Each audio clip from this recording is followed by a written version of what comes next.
நம்ம நீ செய்ய போகிறது பன்னீர் மஷ்ரூம் கிரேவி. அதுக்கு தேவையான பொருட்கள் பன்னீர், மஷ்ரூம், தக்காளி, வெங்காயம், பட்டாணி, கொத்தமல்லி. செய்முறை பார்ப்போம். அதேமாதிரி மஷ்ரூம் கொஞ்சம் கட் பண்ணிக்கலாம். இந்த ரெண்டு கட் பண்ணிக்கங்க.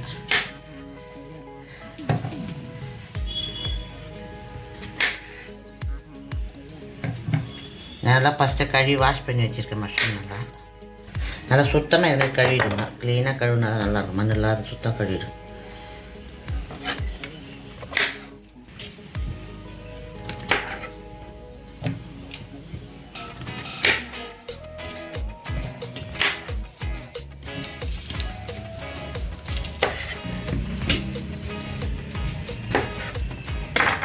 ஃபுல்லாக கட் பண்ணி வச்சு செய்முறை பார்க்கலாம்.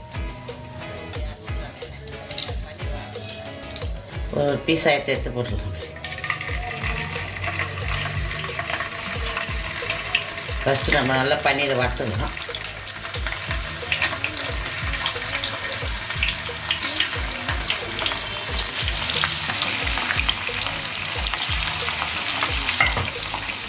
உன்னை மாதிரி எல்லாத்தையும் திருப்பி போடுங்க. திருப்பி போடுவாங்க. ஒரு பீஸாக திருப்பி போட்டுகிட்டே இருக்கும். கலர் மாறிட்டு நல்ல கோல்டன் கலராக வந்துச்சு. இப்போ எடுத்துடலாம். எல்லாத்தையும் ஒரு பவுலில் மாற்றிக்கிறேன்.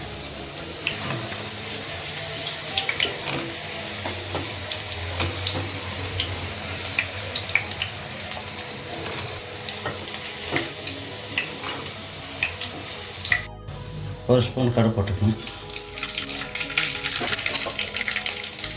பட்டை, சோம்பு, கருவம், இது 3 இருக்குது. இதை போட்டுக்கலாம்.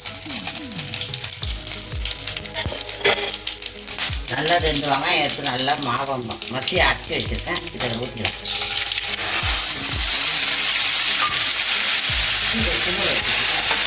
நல்லா வதங்கணும். இந்த பச்சை வாசம் நல்லா போடும். வெங்காயம் வந்து நல்லா பச்சை வாசம் எவ்வளோ போதும் அவ்வளோ அந்த கிரேவி நல்லா டேஸ்ட் கொடுக்கும். இல்லைன்னா ஒரு மாதிரி வெங்காயம் வாசனை வரும். நல்லா வதக்கிடணும். நல்லா இது கோல்டு கலராக வரணும். இந்த அளவு நல்லா வதக்கணும். கருவேப்பிலை கொஞ்சம் போட்டுக்கணும். இஞ்சி பூண்டு ஒரு ஸ்பூன்,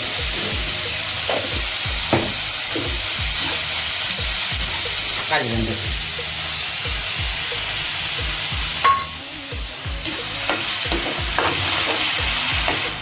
நல்லா பச்சை ஸ்மெல் போகிற அளவுக்கு நல்லா வதக்கணும். இப்போ தக்காளி போட்டு நல்லா பச்சை வாசம் போக வதக்காச்சு. பட்டாணி வச்சுருக்கல, பச்சை பட்டாணி பாருங்கள். இது பச்சை பட்டாணி அப்படியே ஒரு தோல் உரிச்சு போட்டுருக்கேன். காஞ்ச பட்டாணி தான் ஊற வச்சு போடுவோம். அப்போ தான் நல்லாயிருக்கும். இது நல்லா பச்சை பட்டாணி தான் நான் அப்படியே போட்டுடுறேன்.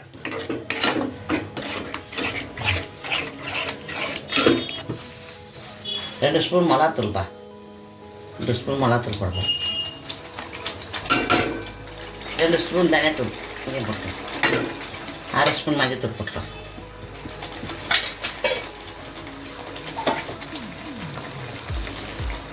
இது எல்லாத்தையும் போட்டு நல்லா வதக்கலாம். இது எல்லாம் எண்ணெயிலே வதக்கணும்னா அந்த மிளகாத்தூள் வாசனைலாம் போயிடும். நல்லா வதக்க கரம் மசாலா தூள் 1 ஸ்பூன் போட்டு,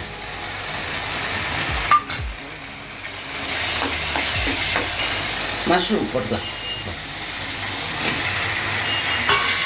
நான் 2 கட் பண்ணி போட்டு வச்சுருக்கேன். நீங்கள் 2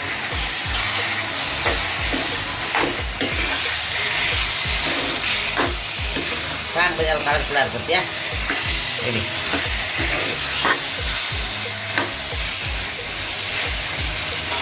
மஷ்ரூம் போட்டுல கொஞ்ச நேரம் மூடி வச்சிடும்.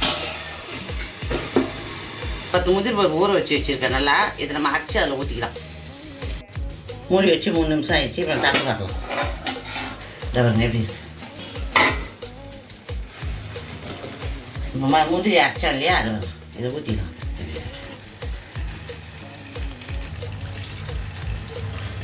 முந்திரி போடுறது வந்து நல்லா டேஸ்ட்டுக்கு, உடம்பும் நல்லது, தூக்கமும் நல்லா வரும். முந்திரி போடுறது நிறைய சாப்பிட்டீங்கன்னா இது நல்லது. இப்போ நல்லா கொதிக்கிட்டு நல்லா 2 நிமிஷம் மூடி வச்சிடலாம். கொதிக்கிட்டோம். இப்போ மூடி வச்சு 2 நிமிஷம் ஆயிடுச்சு. நம்ம திறந்துக்கலாம்.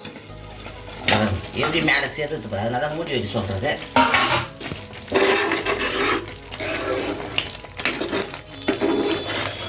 இப்போ பன்னீர் போட்டுக்கலாம். இது வரப்பா, பன்னீர் நல்லா எண்ணெயில் போட்டு வறுத்து வச்சுக்கிறேன் இல்லையா, இதை இப்போ அதில் போட்டுக்கலாம்.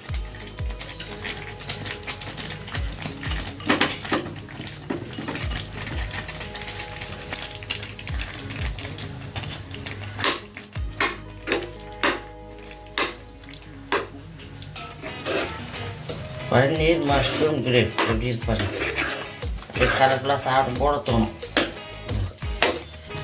உப்பு ஒரு ஸ்பூன் போட்டுக்குங்க, சத்தம்லாம் போட்டுக்குங்க, கடிச்சி போய்ட்டு போது வாசனை போட்டுக்கணும். லாஸ்ட்டாக உப்பு போடணும். சீரகத்தூள்ப்பா லாஸ்ட்டாக கொஞ்சம் போட்டு தூவி இறக்குங்கப்பா, டேஸ்ட்டு கொடுங்க.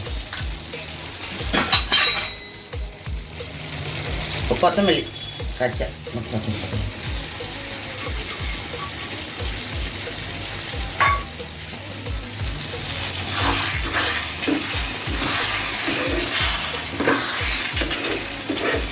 பன்னீர் மஷ்ரூம் கிரேவி எப்படி இருப்பாங்க, அப்படி பன்னீர் மஷ்ரூம் எல்லாம் எப்படி இருப்பாங்க இல்லை, பார்க்கும்போதே சாப்பிடணும் போல தோணும். ரெடி ஆகிடுச்சு, பிளேட்டில் வச்சுருக்காங்க. நான் இன்றைக்கி பன்னீர் மஷ்ரூம் கிரேவி செஞ்சுருக்கேன். உங்கள் வீட்டிலே செஞ்சு சாப்பிட்டு பார்த்துட்டு எப்படி இதுன்னு சொல்லுங்கள், கமெண்ட் பண்ணுங்கள், பெல் பட்டன் நடத்துங்க, ஷேர் பண்ணுங்கள், எங்கள் நியூஸ் பேட்ச் சேனலுக்கு சப்ஸ்கிரைப் பண்ணுங்கள். எங்கள் வீடியோ பார்த்துக்கு நன்றி.